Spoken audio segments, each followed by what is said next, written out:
In this video, we're going to go over the basics of buying a put on Robinhood. In this example, we're going to use SoFi stock. It's currently at $17.56. We're going to click trade options. When buying a put, there are two things. You need to know the date that you want to select and the stock price. When buying a put, you're betting that the stock is going to go down. So in this example, we'll go about a month out to February 28th. We'll click buy at the top and we'll click put because we're buying a put. Remember, when you're buying a put, you're betting that the stock's going to go down. So SoFi is currently at $17.54. If we wanted to keep the date at February 28th, we've already accomplished one of the steps. The next step would be selecting the price, or the strike price they call it. We're going to go down to the $15 put right here.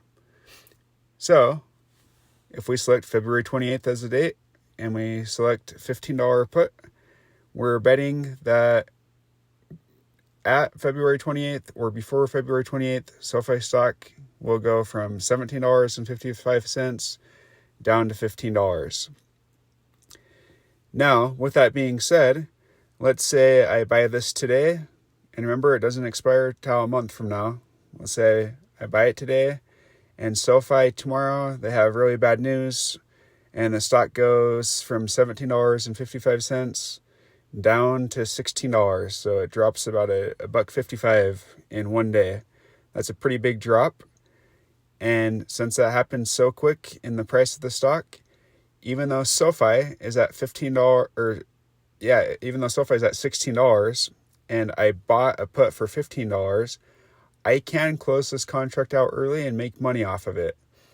So even though my date for the contract's February 28th, if SoFi drops significantly in one day, that's going to make this contract more valuable, and you can close it out earlier if you want to. That's a pretty common question, is if you select a date for a month from now and there's major price movement in the stock tomorrow, do you have to wait until February 28th, or can you close it out early? You can close it out early.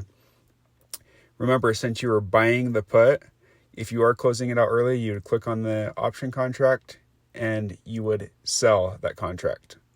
So if you originally bought it, in order to close it out, you would sell it. So in a nutshell, the basics of buying a put are you are betting that the stock is going to go down by two things: a certain amount of time and a certain price. And you can close that contract out early if you want, or you could wait until it expires if it's in your favor. Those are the basics of buying a put. Just keep in mind, when you're buying stock options, you can lose all your money doing that as far as what you put into buying the stock, or not buying the stock, but buying the contract. So here I'm paying 0.59. That's 100 shares. So if I click on that and I want to click buy, if I buy one contract, remember that's 100 shares. And if I'm buying that for 0.59, I am paying $59 for that contract. So let's say the stock, I buy this contract right now, and let's say tomorrow the stock just keeps going up and up and up and up and up, and it never drops. And on February 28th, the stock's at $20. I would lose all my $59.04. So when you're buying a put, you can make a lot of money if the stock drops down quickly, but you could also lose all the money that you used to buy that option contract. Hopefully this simplifies it for you when buying a put. If you have any questions, leave it in the comment box. Thank you.